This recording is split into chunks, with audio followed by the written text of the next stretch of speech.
विद्यार्थी मित्रों जय श्री कृष्ण। लास्ट लेक्चरनी अंदर આપણે પ્રથમ સમુદાય પ્રાણી સૃષ્ટિનો સછિદ્ર વિશે વાત કરી હતી। આજના લેક્ચરની અંદર આપણે બીજા નંબરનો સમુદાય કોષ્ઠાંતરી બરાબર છે એમની અંદર એમના વિશે આપણે આજે વાત કરીશું।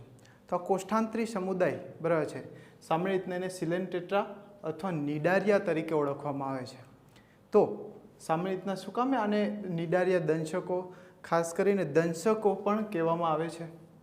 તો દંશકો હવે આપણે દંશ શબ્દથી પરિચિત હોય સર્પદંશ એટલે સાપ દંશ મારે તો એવા અહીંયા પણ એવી રચનાઓ છે બરાબર છે કે જે સામાન્ય રીતના એ દંશ સ્વરૂપી એટલે કે વિષયુક્ત બરાબર છે આપણને બરાબર છે દંશ મારી શકે છે। તો એવી રચનાઓ ધરાવે છે। તો આ કોષ્ઠાંતરી સમુદાયની બરાબર છે આપણે કેટલાક લક્ષણોની વાત કરીએ કે આ પહેલાં વહેલું તો સૌ પ્રથમ ચેતાતંત્ર ધરાવતો પ્રાણી સમુદાય છે। તો પહેલું લક્ષણ એક અગત્યનું બરાબર છે સૌ પ્રથમ ચેતાતંત્ર ધરાવે છે। સૌ પ્રથમ ચેતાતંત્ર ધરાવતો સમુદાય પૂછે તો આપણે કયો કહીશું તો કે કોષ્ઠાંતરી સમુદાય। આ ઉપરાંત સૌ પ્રથમ બરાબર છે સૌ પ્રથમ શ્રમભાજન દર્શાવતો પણ આ સમુદાય છે। હવે આ શ્રમભાજન શું છે તો એના વિશે હું લાસ્ટ લેક્ચરમાં બરાબર છે એટલે કે લાસ્ટ સમયની અંદર તમને સમજાવીશ આકૃતિ દ્વારા। તો ખાસ આ બે ક્વેશ્ચન જે છે આપણને પૂછી શકે। સૌ પ્રથમ ચેતાતંત્ર હવે આપણને ખ્યાલ છે કે આપણી અંદર શરીરમાં ચેતાતંત્ર છે એટલે આપણને બધા જે છે માહિતી મળે છે। જેમ કે આપણે આંખો દ્વારા જોઈ શકીએ છીએ તો આપણને તરત ખ્યાલ પડે છે। જે લોકોનું ચેતાતંત્ર કામ ન કરતું હોય એ કોમામાં હોય એને કશી જ ખબર નથી પડતી। તો આ જે ચેતાતંત્રની શરૂઆત બરાબર છે આ સમુદાયથી શરૂઆત થઈ છે। તો આને સૌ પ્રથમ ચેતાતંત્ર ધરાવતો એટલે કે આની પાસે સેન્સિટિવિટી સેન્સરી ઓર્ગન પણ છે કે જે સેન્સર એટલે કે એ આપણને શું કહેવાય તો કે એ સેન્સર અનુભવ કરી શકે છે। તો ખાસ કરીને પહેલો સમુદાય છે। આ ઉપરાંત એના લક્ષણોની વાત કરીએ તો આમની અંદર સમમિતિ બરાબર છે સમમિતિની વાત કરીએ તો સમમિતિ કેવી છે તો કે અરીય પ્રકારની જોવા મળશે। કેવી છે અરીય। તો આપણને એ પણ ખ્યાલ છે કે મધ્ય અક્ષથી બરાબર છે જો કોઈ પણ એંગલે એને સામાન્ય રીતના આપણે છેદન કરીએ તો એ સરખા ભાગે થતું હોય તો એને આપણે શું કહેતા હતા અરીય। તો કોઈ પણ છે જે મધ્ય અક્ષથી કોઈ પણ જગ્યાએ જો છેદન કરીને સરખું થાય તો એને આપણે શું કહેતા હતા અરીય સમમિતિ। તો આ કોષ્ઠાંતરીની અંદર કેવી સમમિતિ છે અરીય પ્રકારે આપણને જોવા મળશે। આ ઉપરાંત અહીંયા આ જે સમુદાય છે એ આપણે કીધું હતું આયોજન સ્તર એ કયા પ્રકારનું છે તો આપણે કીધું હતું પેશીય આયોજન સ્તર જોવા મળશે। કોષીય આપણે કીધું સછિદ્ર સમુદાય અને સેકન્ડ સ્ટેપ ઉપર જઈએ તો પેશીય બરાબર છે દેહનું આયોજન સ્તર જોવા મળશે। ત્યારબાદ આ ઉપરાંત વાત કરીએ તો કે એમની અંદર દ્વિગર્ભસ્તરીય રચના જોવા મળશે। શું જોવા મળશે દ્વિગર્ભસ્તરીય। હવે આના વિશે આપણે બરાબર છે લેક્ચરની અંદર આગળના લેક્ચરમાં અભ્યાસ કર્યા કે દ્વિગર્ભસ્તર એટલે શું કે સામાન્ય રીતના બાહ્ય ગર્ભસ્તર અને અંતઃગર્ભસ્તરની વચ્ચે આવેલું જે આપણે કહેવાય કે મધ્ય ગર્ભસ્તરની જગ્યાએ શ્લેષ્મીય શું છે એક આવરણ આવેલું છે। તો અહીંયા બાહ્ય ગર્ભસ્તર અને અંતઃગર્ભસ્તર જ આવેલું છે તો એને દ્વિગર્ભસ્તરીય કહેવામાં આવે છે। મધ્ય ગર્ભસ્તરની જગ્યાએ શું આવેલું છે ત્યાં શ્લેષ્મીય આવરણ આવેલું છે। તો આને દ્વિગર્ભસ્તરીય તરીકે બરાબર છે આ એમનું લક્ષણ છે। ત્યારબાદ આપણે વાત કરીએ કે એમની અંદર પાચન માર્ગ બરાબર છે પાચન માર્ગની અંદર જોઈએ તો સામાન્ય રીતના અપૂર્ણ છે। હવે અપૂર્ણ એટલે શું તો આપણે કીધું હતું કે જેમાં મુખદ્વાર અને મળદ્વાર બરાબર છે બંને એક જ માર્ગ હોય બરાબર છે તો એને આપણે શું કહેતા હતા અપૂર્ણ પાચન માર્ગ તરીકે ઓળખીએ છીએ। તો આ જે પ્રકારના સમુદાય છે જેમ કે આ સમુદાયના જે પ્રાણીઓ છે એના બે સ્વરૂપ છે બરાબર છે એના વિશે વાત કરીશું કે જેમ કે આ છત્રક છે અને આ પુષ્પક છે। તો આવા બે સ્વરૂપો છે તો એમની અંદર જે જોઈએ તો જેમ કે આ છત્રક છે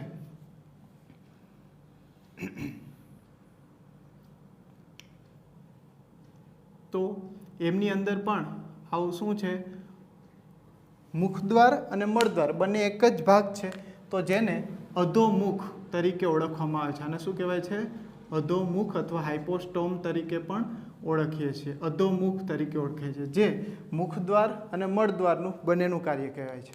સામાન્ય રીતના આપણે કે શરીર ગુહા, આ શરીર ગુહા નથી પણ શું છે, શરીર ગુહાનો અહીંયા અભાવ હોય છે, અહીંયા આંતરગુહા તરીકે ઓળખવામાં આવે છે. તો આ ગુહાને આપણે શું કહીશું, આંતરગુહા તરીકે ઓળખીએ છીએ.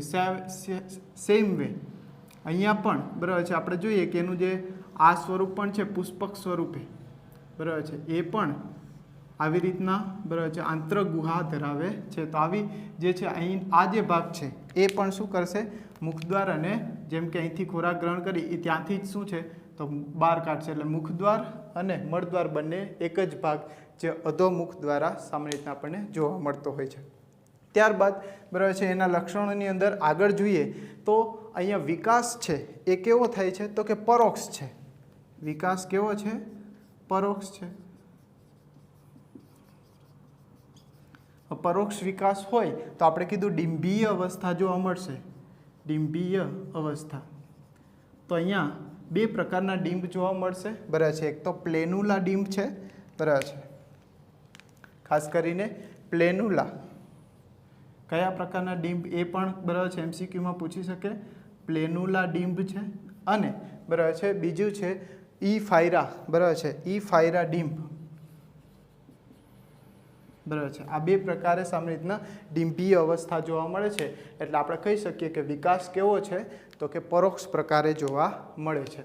તો આ કેટલાક મુખ્ય લક્ષણો થયા.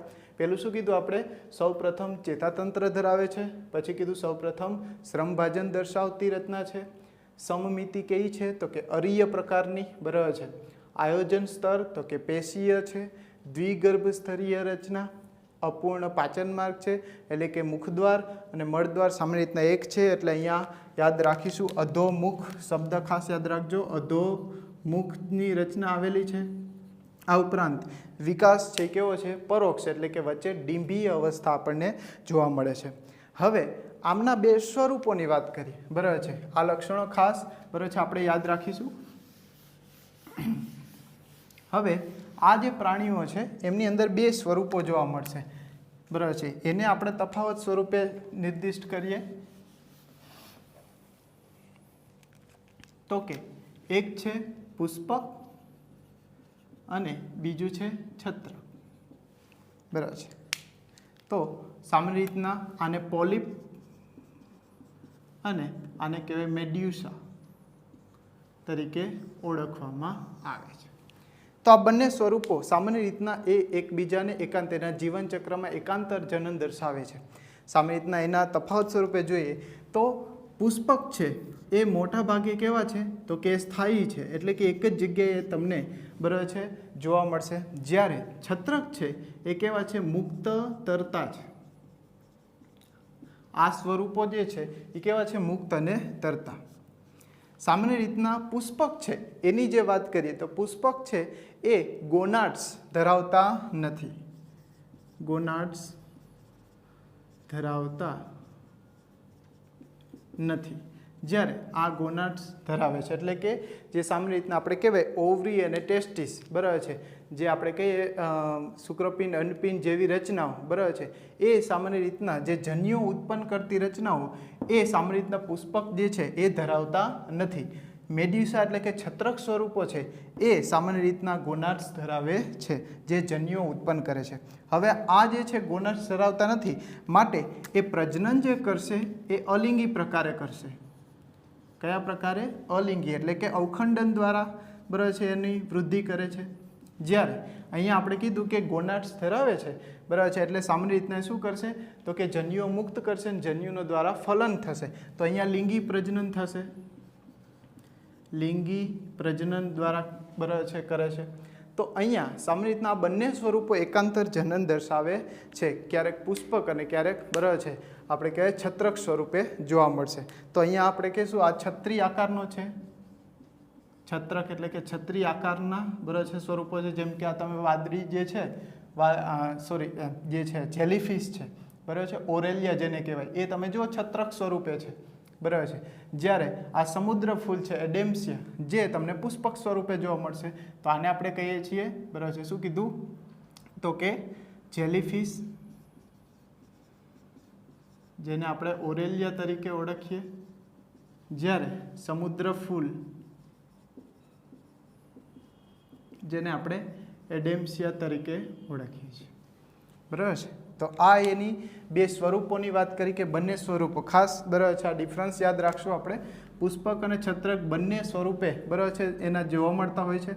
પુષ્પક સ્વરૂપ કેવું છે તો કે સ્થાયી, એક જ જગ્યાએ સ્થિર હોય છે, જ્યારે છત્રક છે મુક્ત રીતના તરતા હોય છે. ગોનાર્ડ્સ જે છે ધરાવતા નથી, એટલે કે જન્યુઓ ઉત્પન્ન કરતા નથી. જ્યારે અહીંયા ગોનાર્ડ્સ ધરાવે છે માટે જન્યુઓ ઉત્પન્ન કરશે. અહીંયા જન્યુ ઉત્પન્ન નથી થતા તો અલિંગી પ્રજનન દ્વારા અવખંડન કરે છે, જ્યારે લિંગી પ્રજનન કરી અને સામાન્ય રીતના જન્યુઓનું ફલનની ક્રિયા થાય છે. તો આ જે પ્રક્રિયા આપણે કીધી, બરાબર છે, પુષ્પક અને છત્રક, તો એમાં એકાંતર જનન દર્શાવે છે. જેમ કે સામાન્ય રીતના એક ઇમેજિનેશન આકૃતિ દ્વારા આપણે સમજીએ. જેમ કે આ કોઈ પુષ્પક છે, બરાબર છે, એટલે કે આ પુષ્પક સ્વરૂપેની રચના છે, બરાબર છે. તો એ સામાન્ય રીતના પોતાના શરીરનું શું કરશે? અવખંડન, અલિંગી પ્રજનન કરશે, એટલે કે આવી રીતના ભાગોમાં વહેંચશે. જેમ કે ઓકે, આ નાના નાના ભાગોમાં અવખંડન કરી હવે આમાં ઇન્ડિવિજ્યુઅલ જે ભાગ છે એ સામાન્ય રીતના કેવું સ્વરૂપ બનાવશે? છત્રક સ્વરૂપ બનાવશે. જેમ કે આ એક રચના બની, આ પણ આવી રીતના છત્રક જેવી રચના બનાવશે. ઓકે, હવે આ જે પ્રક્રિયા બની આમાંથી એ આપણે કીધું કે અલિંગી પ્રજનન કરીએ છીએ, અલિંગી પ્રજનન કરશે, બરાબર છે. સામાન્ય રીતના કીધું અવખંડન દ્વારા, બરાબર છે. એટલે કે પુષ્પક જે છે, આ કયું સ્વરૂપ હતું? પુષ્પક. પુષ્પક સ્વરૂપ અલિંગી દ્વારા અવખંડન કરી આવી રીતના નિર્માણ કરશે. હવે છત્રક સ્વરૂપો, બરાબર છે, સામાન્ય રીતના એમાંથી એક જે છે કોઈ નર તરીકે કાર્ય કરે છે, બરાબર છે, અને એક સામાન્ય રીતના માદા તરીકે કાર્ય કરે છે. તો સામાન્ય રીતના એમની અંદર આપણે કીધું ને કે ગોનાર્ડ્સ જે છે ધરાવે છે, એટલે એ બે સ્વરૂપો બનાવશે સામાન્ય રીતના, બરાબર છે. નર છે, જન્યુઓ આવી રીતના અંડકોષ અને શુક્રકોષ જેવી રીતના બનાવી બંનેનું શું કરશે તો કે ફલન થાય, અને ફલન થઈને જે યુગ્મનદ બનશે, એટલે કે યુગ્મનદ બનશે એ ફરી પાછું, બરાબર છે, એ સમુદ્રના તળિયે કેવી રીતના જમા થઈ, બરાબર છે, સપાટીએ, અને ફરી પાછું શું કરશે તો કે આમાંથી, બરાબર છે, શું થાય? આવી રીતના ફરીથી સમુદ્ર ફૂલનું નિર્માણ થાય. તો આ જે રચના છે, બરાબર છે, આ પુષ્પક સ્વરૂપ, આ પુષ્પક સ્વરૂપ થયું, આ છત્રક સ્વરૂપ થયું. છત્રક સ્વરૂપમાં શું થયું તો કે લિંગી પ્રજનન થયું, બરાબર છે, જ્યારે અહીંયા અલિંગી પ્રજનન થયું. પુષ્પકમાંથી ફરીથી પાછું, બરાબર છે, અવખંડન થઈ અને આ પ્રક્રિયા. તો આવી રીતના જે છે પુષ્પક બાદ છત્રક, છત્રક પછી પુષ્પક, આ જે પ્રક્રિયા સતત ચાલુ હોય છે, આ પ્રક્રિયાને આપણે શું કહીએ છીએ? એકાંતર જનન. શું કહેવાય છે? એકાંતર જનન, અલ્ટરનેશન ઓફ જનરેશન. તો બે સમુદાય એટલે કે પુષ્પક અને છત્રક, બરાબર છે, આ બંને કન્ટિન્યુ, બરાબર છે, વારાફરતી આવશે. તો ખાસ આ શબ્દને આપણે અહીંયા સમજવાનો હતો, બરાબર છે. તો આ વાત કરી આપણે, બરાબર છે, પુષ્પક અને છત્રક સ્વરૂપે એ પોતે શું કરે છે? એનું જીવનચક્ર ક્રમિક ચાલુ રાખે છે. ત્યારબાદ સામાન્ય રીતના એની વાત કરીએ, જેમ કે આપણે કીધું એક મુખ્ય લક્ષણ, બરાબર છે, એની સૌપ્રથમ વાત કરવાની હતી, બરાબર છે, જેમ કે કોષ્ટાંતરી છે એની અંદર સામાન્ય રીતના શું છે? આ સમુદાયની અંદર સૂત્રાંગો, સૂત્રાંગો એટલે જેને ટેન્ટેકલ્સ તરીકે ઓળખીએ છીએ, ટેન્ટેકલ્સ, બરાબર છે. જો આ બધા જે રચનાઓ છે, બરાબર છે, ટેન્ટિકલ્સ છે. હવે ટેન્ટિકલ્સ શું કામ કરશે? જેમ કે આ પણ એવી જ રચનાઓ છે, તો ટેન્ટિકલ્સ છે, બરાબર, સૂત્રાંગો, આ ઉપરાંત ડંખાંગિકાઓ, ડંખ કોષો, બરાબર છે, સૂત્રાંગ કોષો, આવી ઘણી બધી જે છે રચનાઓ જે છે એ આનું મુખ્ય લાક્ષણિકતા છે. આ પ્રાણી, આ જે સમુદાયના પ્રાણીઓ છે એમાં આ જે રચનાઓ છે, જે સામાન્ય રીતના તમે જુઓ કે સમુદ્ર ફૂલની અંદર ફરતે આંગળી જેવી રચના હોય, બરાબર છે, સામાન્ય રીતના આવી રીતના ફરતી હોય, જેવા તમે ટચ કરશો એટલે સીધું જ આવી રીતના તમને, બરાબર છે, ખેંચી લેશે. તો સામાન્ય રીતના ટેન્ટિકલ્સ છે, બરાબર છે, એ સામાન્ય રીતના એને, બરાબર છે, જુદા જુદા ઉપયોગોમાં, એટલે જેમ કે કેવા ઉપયોગો થાય તો કે સામાન્ય રીતના એનો ઉપયોગ સામાન્ય રીતના ખોરાક પકડવા માટે, ખોરાકને પકડવા માટે, આ ઉપરાંત સંરક્ષણ માટે, ડિફેન્સ મિકેનિઝમ પણ, બરાબર છે, એ કામ કરશે. એક તો બહારથી કોઈ માની લો કે આવી જ રચના છે, આ ટેન્ટિકલ્સ છે, એ જેવી કોઈ રચના આવશે એટલે સીધું જ એને પકડીને અંદર ખેંચી જશે. એટલે એક તો ખોરાકને ગ્રહણ કરશે, આ ઉપરાંત, બરાબર છે, શું કરશે? સંરક્ષણ કરશે, કારણ કે એમની અંદર રહેલા, બરાબર છે, આ જે કંઈ સૂત્રાંગો છે એમાં હિપ્નોટોક્સિન, બરાબર છે, નામનું વિષ આવેલું હોય છે. શું આવેલું છે? આમની અંદર હિપ્નોટોક્સિન નામનું વિષ આવેલું છે. અને આ વિષને લીધે બરાબર છે જે તે સજીવને શું કરે છે, મારી નાખે છે. તો આવી રીતના બરાબર છે એને બેભાન પણ કરી શકે છે. તો આવી જે સ્ટ્રક્ચર એ ખાસ આમની લાક્ષણિકતા કહી શકીએ એવી રચના છે. તો અહીંયા આપણે વાત કરી તો એમની તો કે કેટલાક જે છે એનું વર્ગીકરણની અંદર જોઈએ તો મુખ્યત્વે 3 વર્ગની અંદર એમને વહેંચવામાં આવે છે બરાબર છે. જેમ કે કોષ્ઠાંતરીને 3 વર્ગમાં વહેંચણી કરવામાં આવેલી છે. જેમ કે એમના વર્ગ જે છે એક છે જલજીવક બરાબર છે, જલજીવક છે. ત્યારબાદ છે છત્રક જીવક અને પુષ્પક જીવક. આ 3 પ્રકારે એનું વર્ગીકૃત કરવામાં આવેલા છે. તો જલજીવક સામાન્ય રીતના બરાબર છે પાણી સાથે સંકળાયેલા છે. છત્રક બરાબર છે એમને આપણે સામાન્ય રીતના હાઇડ્રોઝુઆ બરાબર છે, ઇંગ્લિશમાં હાઇડ્રોઝુઆ તરીકે ઓળખીએ. હાઇડ્રોઝુઆ એટલે પાણી સાથે સંકળાયેલા છે બરાબર છે. અને સ્કાઇફોઝુઆ બરાબર છે સામાન્ય રીતના કપ શેપ સ્કાઇફોનું જે છે કપ તરીકે એનો વર્ડિંગ્સ થાય છે.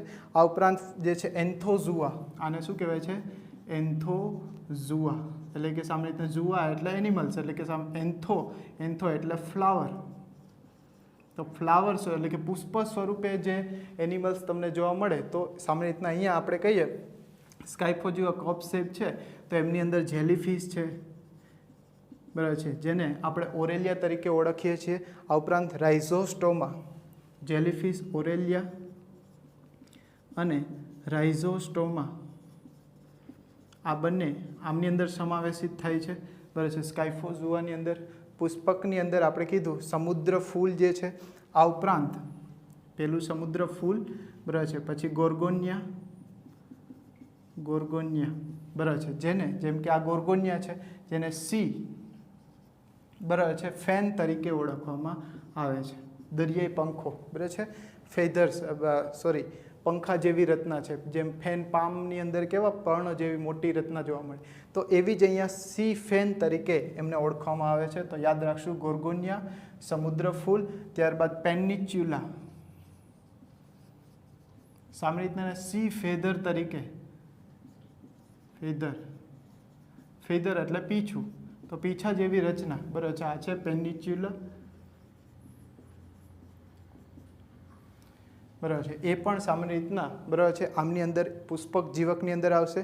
આ ઉપરાંત ઝૂ એન્થસ, તો આ કેટલાક જે છે એમના ઉદાહરણ છે. ઝૂ એન્થસ ખાસ કરીને આ જે સમુદાયની અંદર મુખ્યત્વે મોટા કહી શકીએ એવો એક સજીવ જેમ કે કોરલ્સ છે બરાબર છે. આપણે આ શબ્દથી વારંવાર પરિચિત હોય. કોરલ્સ એટલે કે પરવાળા. આપણે જામનગર જે છે મરીન નેશનલ પાર્ક એમની અંદર ખબર છે કે લોકો જતા હોય કે પરવાળાને આપણે જોતા હોઈએ છીએ. આ પરવાળા કોરલ્સ એ પણ જે છે કોષ્ઠાંતરી સમુદાયના સજીવો છે. ખાસ કરીને એક મિડ્રીના બરાબર છે જેને બ્રેઇન કોરલ તરીકે ઓળખવામાં આવે છે. બ્રેઇન કોરલ્સ બરાબર છે. કોરલ્સ જે છે એમનું બરાબર છે નિવસન તંત્રની અંદર જોઈએ બરાબર છે દરિયા નિવસન તંત્રમાં ખૂબ જ બરાબર છે અગત્યનું એક પરિબળ છે બરાબર છે, એનો રોલ છે. તો આવી રીતના ઇકોલોજીકલ લેવલે પણ પરવાળા ખૂબ જ જે છે કાર્યરત હોય છે. સામાન્ય રીતના એ ઓક્સિજન જે છે રિલીઝ કરે એટલે કે જે ચોખ્ખું પાણી હોય બરાબર, સામાન્ય રીતના દરિયાઈ માછલીઓ ત્યાં ઈંડા મૂકે છે. તો કે આ રીતના કોરલ્સ છે સામાન્ય રીતના બ્રેઇન શેપનું હોવાથી એને બ્રેઇન કોરલ તરીકે ઓળખવામાં આવે છે, જેનું નામ છે મિડ્રીના બરાબર છે સિન્યુઓસા બરાબર છે, મિડ્રીના સિન્યુઓસા બરાબર છે જે બ્રેઇન કોરલ તરીકે ઓળખવામાં આવે છે. ખાસ કરીને આ કોરલ્સ છે બરાબર છે પરવાળા જેને કહેવામાં આવે છે, પરવાળા અથવા જે કોરલ્સ આપણે કહીએ છીએ એનું અંતઃકંકાલ જે કેલ્શિયમ કાર્બોનેટનું બનેલું છે, કેલ્શિયમ બરાબર છે કાર્બોનેટનું બનેલું હોય છે. તો આ પણ એક ખાસ યાદ રાખશું. સામાન્ય પથ્થર જેવી આપણે એકદમ છિદ્રાળું રચના હોય બરાબર છે. તો આ કેટલાક જે છે રચનાની વાત કરી. આ ઉપરાંત એક જે છે ખાસ ઉદાહરણ જે આપણે પહેલાં કીધા હતા લેક્ચરની અંદર કે આ સમુદાયના લોકો શ્રમભાજન દર્શાવે છે. તો એના વિશે આપણે વાત કરીએ કે શ્રમભાજન કેવી રીતના બરાબર છે. તો એક ઉદાહરણ દ્વારા તમને સમજાવવાનો પ્રયત્ન કરીએ. જેમ કે આપણે કીધું કે આ સમુદાયના સજીવો છે એ શ્રમભાજન દર્શાવે છે.